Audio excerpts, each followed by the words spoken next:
Bonjour à tous, c'est Gilles Mansillon, je voulais venir à vous pour vous souhaiter une excellente journée, j'espère que tout se passe bien avec ce solstice et ces fêtes de Noël qui se préparent, qui avancent, c'est assez, ça a un effet assez profond en société quand on voit toute cette frenzy de consumérisme un peu partout. On ne peut pas acheter une baguette comme s'il y avait 4 fois plus de monde dans les boulangeries parce que c'est Noël. Enfin bon, c'est un peu, on s'y fait quoi, on s'adapte.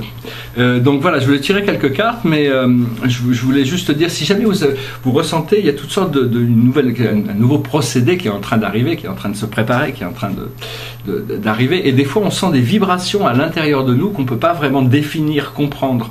Et donc il y a toutes sortes de choses qui se passent à l'intérieur et on essaye de faire pour le mieux, pour les comprendre, mais des fois il y a des choses qui sont complètement au-delà de notre conscience, on n'arrive pas.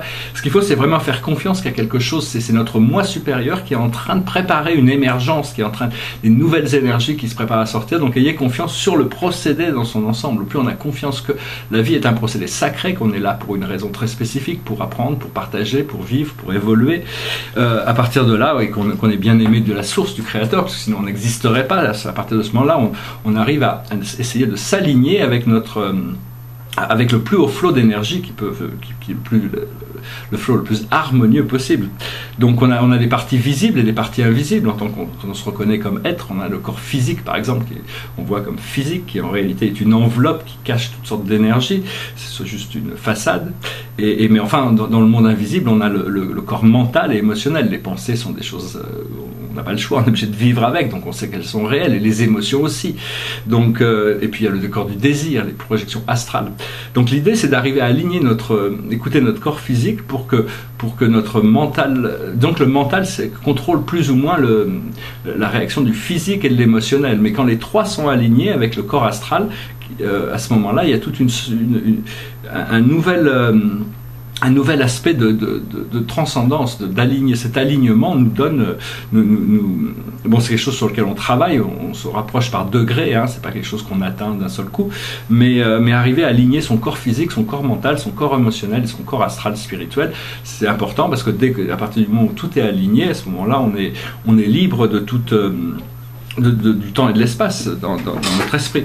Un autre aspect que je voulais très rapidement discuter, c'est que à chaque fois qu'on n'est pas bien, des fois on a des hauts et des bas. Quand on est dans un bas, c'est que généralement on est coincé dans un angle, on a une perception, une vision, un point de vue, un jugement, une critique ou même une perception qui n'est pas forcément agréable. C'est parce que l'on est dans un angle. Donc il faut apprendre à créer des courbes autour de nous, s'enlever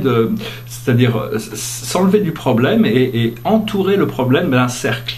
C'est-à-dire que tous les problèmes peuvent être encerclés par la lumière. Et tous les problèmes, une fois qu'ils sont encerclés dans la lumière, généralement, on voit la clarté dans la situation.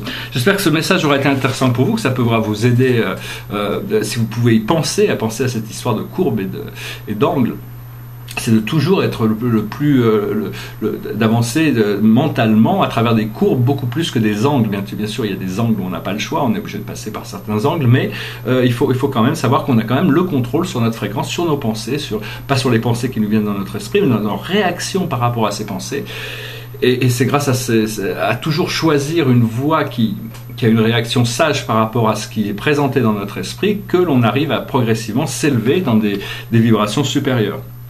Donc pour la journée, je voulais tirer une carte, c'est la Dame de Michael, il s'appelle Michel, je n'aime pas trop ça, c'est plutôt Michael son nom, c'est l'archange Michael, le grand archange Michael.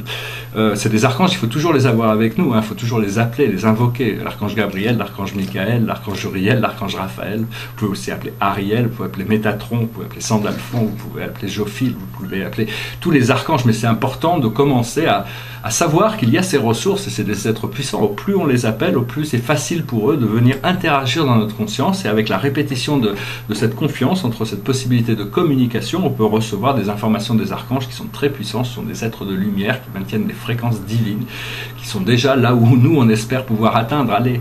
Donc, et puis ils ont le pouvoir de nous aider, donc c'est vraiment important. Donc ici c'est la Dame de Michael. Elle parle de brillant, autonome, perspicace, ayant le sens de l'humour. Donc oui, voilà, c'est très important de ne pas prendre les choses trop personnellement ou trop au sérieux quand les choses ne sont pas exactement comme on les désire. Vous savez exactement quoi faire. Mettez votre expérience au profit. Focalisez-vous plutôt sur votre carrière que sur une histoire d'amour. Voilà, parce que bon, une fois qu'on a assez de, on a réussi à développer. Bon, il y a un temps pour tout aussi, hein, parce que bon, l'amour c'est essentiel, la romance aussi est très essentielle. Il faut suivre. Mais enfin bon, ça nous dit quand même qu'il faut organiser quand même sa vie de manière à savoir qu'il y a des possibilités d'avoir une vie plus simple, plus organisée, plus fluide, plus abondante, plus légère, plus lumineuse. Et donc tout ça, l'univers nous assiste en ce moment pour aider avec cette transformation. C'est à nous d'avoir la confiance, de lâcher prise sur toutes ces idées de contrôle que en réalité on ne contrôle rien, mais au moins on cherche à contrôler. Au plus on peut s'avancer dans un flow qui sera libre et ouvert et où on pourra créer des choses qui dépassent l'ancien programme, quoi. Donc on va arriver dans quelque chose qui est beaucoup plus agréable à vivre. Voilà, j'espère que vous passez des excellentes fêtes de Noël. Je vous souhaite une excellente journée. Je vous dis à bientôt. Namasté.